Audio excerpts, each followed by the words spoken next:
नमस्कार। मध्यकालीन भारत में आज हम मुगलकालीन शासन व्यवस्था की चर्चा करेंगे। मुगल विदेशी थे और उनकी शासन व्यवस्था में विदेशी तत्व समाहित थे, इसमें कोई दो राय नहीं है। बाद में अकबर के समय तक इस विदेशी व्यवस्था के साथ भारतीय शासन व्यवस्था और भारतीय आदर्श भी घुल मिल गए थे। प्रथम मुगल बादशाह बाबर ने बादशाह की उपाधि ग्रहण की तथा मुगलों को, या यूँ कहें कि बादशाहों को, खलीफा के नाममात्र के आधिपत्य से मुक्त करार दिया। उसी के समय से मुगल बादशाह किसी प्रकार भी या किसी भी विदेशी सत्ता अथवा व्यक्ति के अधीन नहीं थे, स्वतंत्र थे अपने आप में। अकबर ने स्वयं को इस्लाम के कानूनों के बारे में अंतिम निर्णायक घोषित करके बादशाह की स्थिति को और अधिक श्रेष्ठ बना दिया था। इसके अतिरिक्त मुगल राज्य धार्मिक राज्य नहीं था।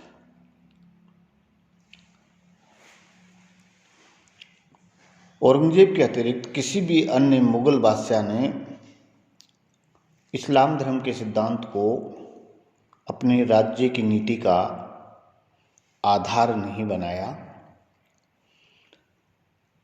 कुछ परिवर्तन भी हुए। मुगल शासक केवल शांति स्थापना और देश विजय को ही अपना कर्तव्य नहीं मानते थे, बल्कि अपनी प्रजा के लिए अच्छी और सुसभ्य जीवन की परिस्थितियों का निर्माण करना भी अपना कर्तव्य समझते थे। राज्य विस्तार के साथ में राज्य में शांति व्यवस्था, राज्य की उन्नति और वहाँ के नागरिकों को सुरक्षा प्रदान करना मुगल बादशाहों का उद्देश्य रहा। वो अपना कर्तव्य मानते थे। मुगल शासन प्रणाली हमें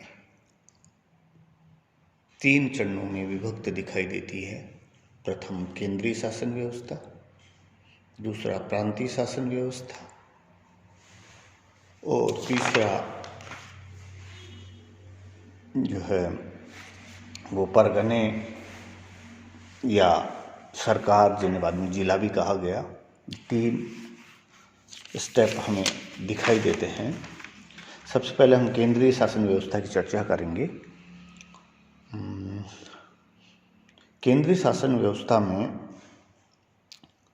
सबसे महत्वपूर्ण पद बादशाह का होता था। ये राज्य का प्रधान होता था। वही राज्य का अंतिम कानून निर्माता, व्यवस्थापक, न्यायाधीश और प्रधान सेनापति होता था। बादशाह राज्य में सर्वोच्च शक्ति होता था। एक प्रकार से कुलीनों का शासन था। बादशाह न्यायप्रिय, निष्पक्ष, उदार, परिश्रमी और अपनी प्रजा का संरक्षक एवं शुभचिंतक होना चाहिए, ऐसी अकबर की मान्यता थी। मुगल बादशाह अपने कर्तव्यों की पूर्ति के लिए अत्यधिक परिश्रम करते थे। आराम पसंद जहांगीर भी 7-8 घंटे राजकार्य में लगाता था।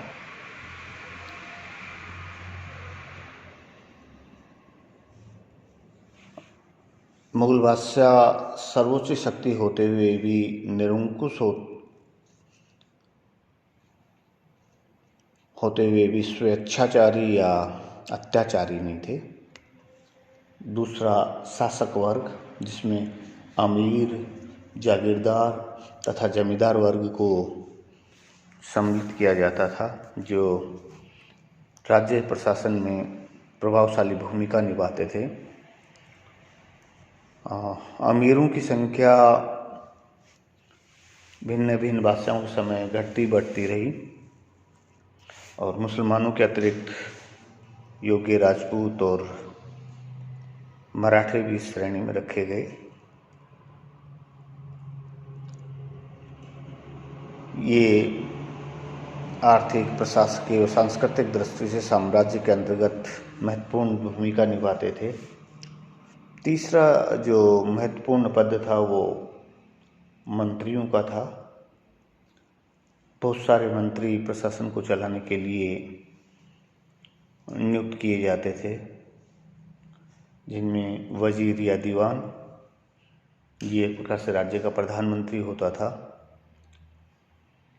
और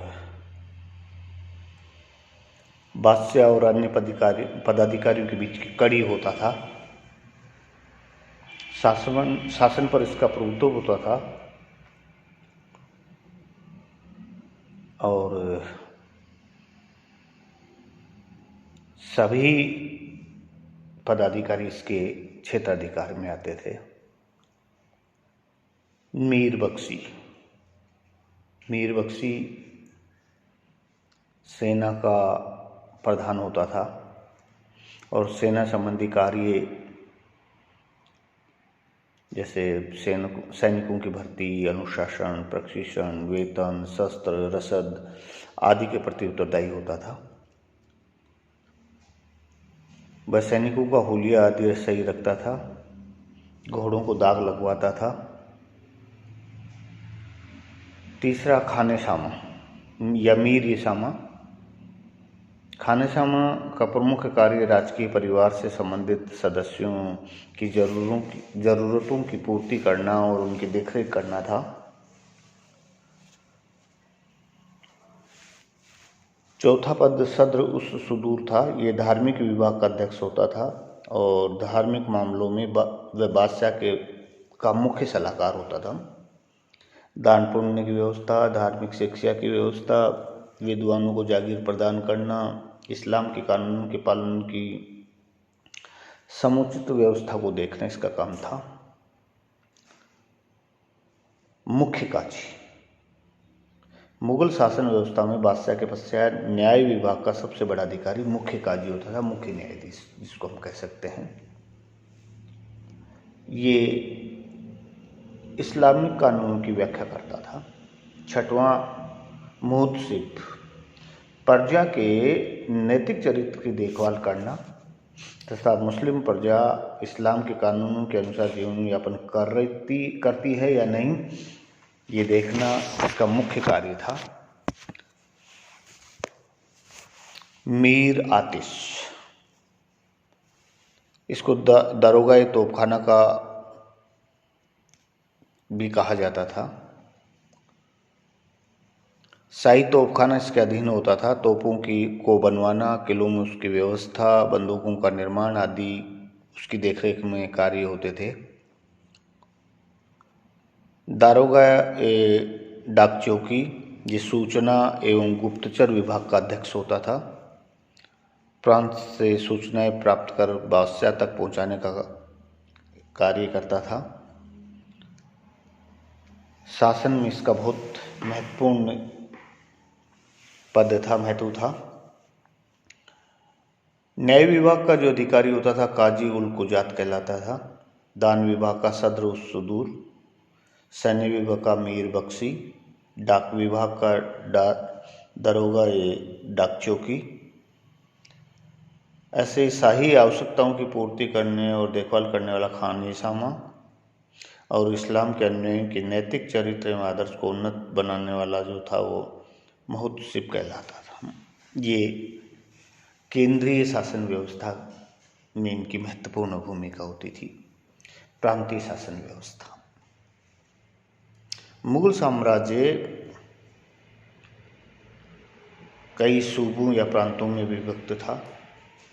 जानकारी मिलती है हमें अकबर के समय 15 प्रांत होते थे और बाद में औरंगजेब के समय 21 प्रांत हो गए थे। प्रत्येक सूबे की अपनी पृथक राजधानी होती थी, जहाँ पर उसका सूबे का जो प्रधान, जिसे सूबेदार कहा गया है, वो होता था। सूबेदार को निजाम, सिपहसालार अथवा केवल सूबा के नाम से भी पुकारा जाता था। प्रत्येक सूबे में मुख्य अधिकारी सूबेदार, फिर उसके साथ में सहयोग के लिए दीवान, बख्शी, सद्र और काजी, कोतवाल, वाकिया ए नवीस इत्यादि पदाधिकारी होते थे। सूबेदार बादशाह द्वारा नियुक्त किया जाता था और सामान्यतः राजवंश अथवा उच्च मनसबदारों को ही नियुक्त किया जाता था।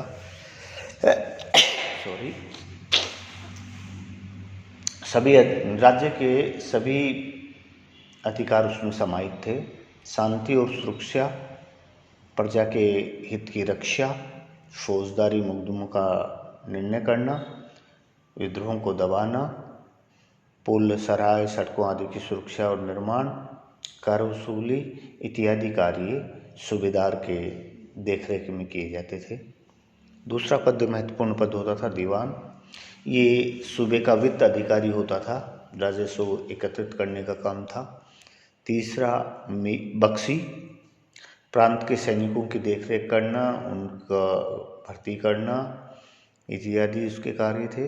वाकिया नवीस, ये गुप्तचर विभाग का अधिकारी होता था।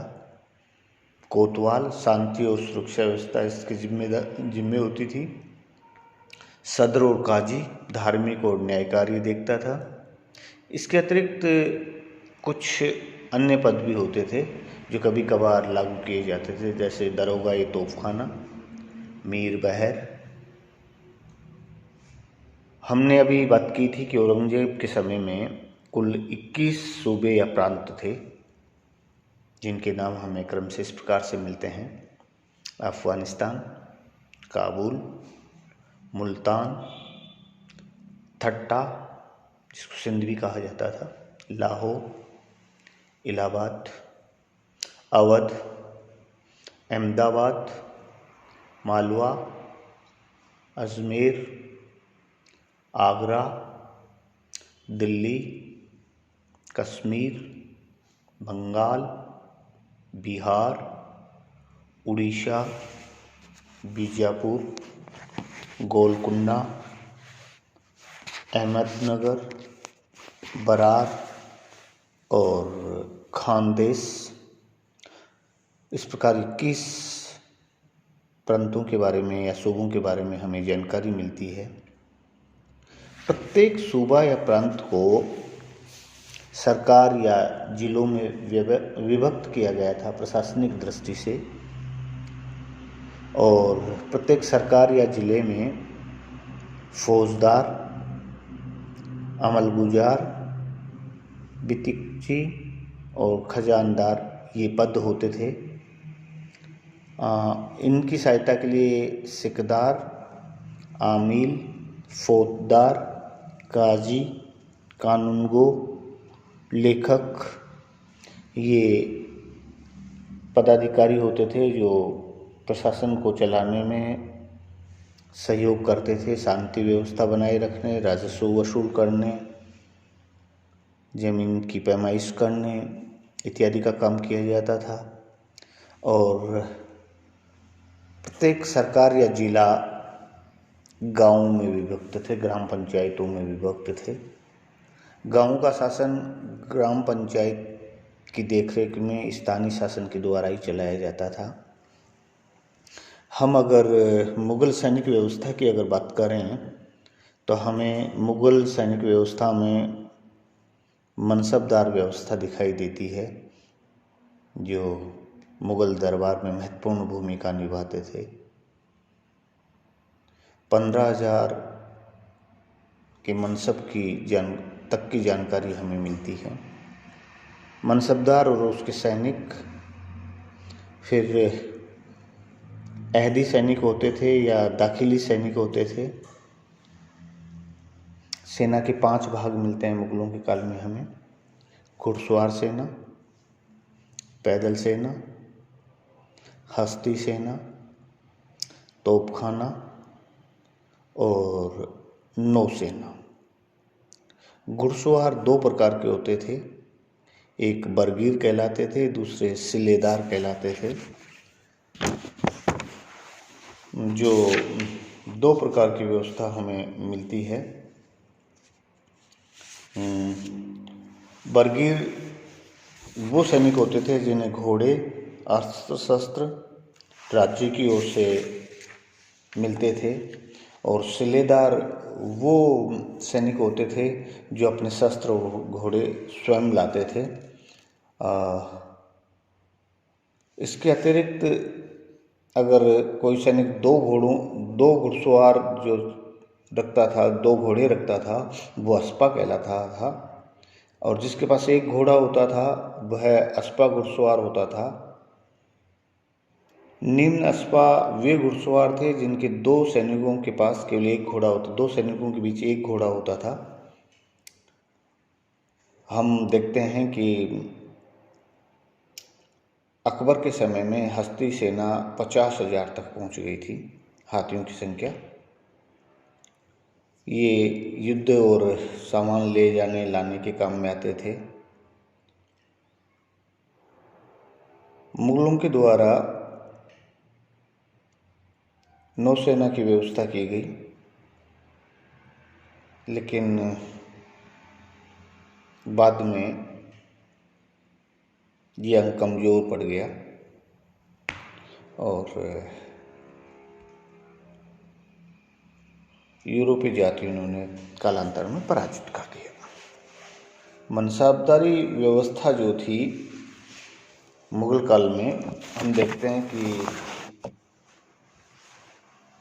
मनसब का साधारण अर्थ पद से था, और इसका प्रयोग अधिकारियों के वेतन और भत्तों को निश्चित करने के लिए भी किया जाता था। अकबर के समय में सबसे छोटा मनसब 10 का था और सबसे बड़ा 10,000 का, किंतु 5,000 से ऊपर के मनसब केवल राजकुमारों को दिए जाते थे। 1585 में अकबर ने शहजादों का मनसब 12,000 कर दिया था और अमीरों के लिए 7,000 तक का मनसब तय कर दिया था। मिर्जा अजीज कोका तथा मानसिंह को 7,000 का मनसब प्राप्त था। जहांगीर और शाहजहां ने सरदारों को 8,000 तक के मनसब और शहजादों को 40,000 तक के मनसब दिए। उत्तरकालीन मुगल सम्राटों के समय में 50,000 तक के मनसबों का उल्लेख हमें मिलता है। मनसबदारी व्यवस्था में व्याप्त भ्रष्टाचार और घोड़ों संबंधी धोखाधड़ी को समाप्त करने के लिए अकबर ने अपने शासन के अंतिम वर्षों में मनसबदारी व्यवस्था में जात और सवार के 2 पदों को प्रारंभ किया। प्रत्येक मनसबदार को जात और सवार के दोनों पद प्रदान किए जाते थे। ब्लॉकमैन के अनुसार एक मनसब को अपनी जात के पद की संख्या के अनुपात में कुछ सैनिक रखने पड़ते थे और सवार के पद की संख्या के घुड़सवार रखने पड़ते थे। इरविन कहते हैं कि सवार का पद अतिरिक्त प्रतिष्ठा का था और जात का पद अन्य सैनिकों के अतिरिक्त मनसबदार के घुड़सवारों की संख्या निश्चित करता था। जहांगीर ने अपने समय में 2 अस्पा सेह अस्पा नामक एक नवीन पद का सर्जन किया और इस पद को दिए जाने वाले अधिकारियों को अपने पास एक निश्चित संख्या में घुड़सवार रखने होते थे। अकबर ने अपने समय में सैनिकों का हुलिया लिखे जाने तथा घोड़े एवं हाथियों को दागने की प्रथा को आरंभ किया था। प्रत्येक घोड़े पर एक शाही निशान और एक मनसबदार का निशान दागा जाता था। प्रत्येक मनसबदार की सेना और घोड़ों का समय समय पर निरीक्षण किया जाता था। मुगलों की सैनिक व्यवस्था की एक प्रमुख विशेषता कैंप की व्यवस्था थी। यह 5 मील से लेकर 20 मील तक के दायरे में फैला हुआ होता था। उसमें 1 से 2 लाख व्यक्तियों के ठहरने की व्यवस्था होती थी। उसकी सबसे बड़ी विशेषता ये थी कि उसे केवल 4 घंटों में ही लगा दिया जाता था। मनसबदारी व्यवस्था के अपने दोष भी थे और जिसके कारण आगे चलकर मुगल सेना को क्षति उठानी पड़ी और मुगलों के पतन का भी मुख्य कारण बना। मुगलों की सैनिक व्यवस्था में विभिन्न दोष बताए गए हैं। मनसबदारों के द्वारा सैनिकों की भर्ती। प्रत्येक मनसबदारों द्वारा अपनी जाति अथवा कबीले के आधार पर सैनिकों की भर्ती करना। मनसबदारों के सैनिकों का वेतन मनसबदारों के द्वारा दिया जाना आदि ऐसे कारण थे जिनसे सैनिक अपने मनसबदारों के अधिक निकट थे और उन्हीं के प्रति वफादार होते थे। मुगल बादशाहों ने सैनिकों की सैन्य शिक्षा का कोई प्रबंध नहीं किया था। मुगलों ने पैदल सैनिकों पर अधिक बल नहीं दिया था। इस प्रकार मुगलों की नौसेना थी ही नहीं और थी भी तो नामात्र की थी। उनका तोपखाना भी समय के अनुसार प्रगति नहीं कर सका। मुगल सेना में युद्ध में अपने साथ स्त्रियों को ले जाने की परंपरा ने सेना का चारित्रिक पतन कर दिया था। उत्तरकालीन मुगल बादशाहों के समय में इसके भयंकर दुष्परिणाम भी हुए। धन्यवाद।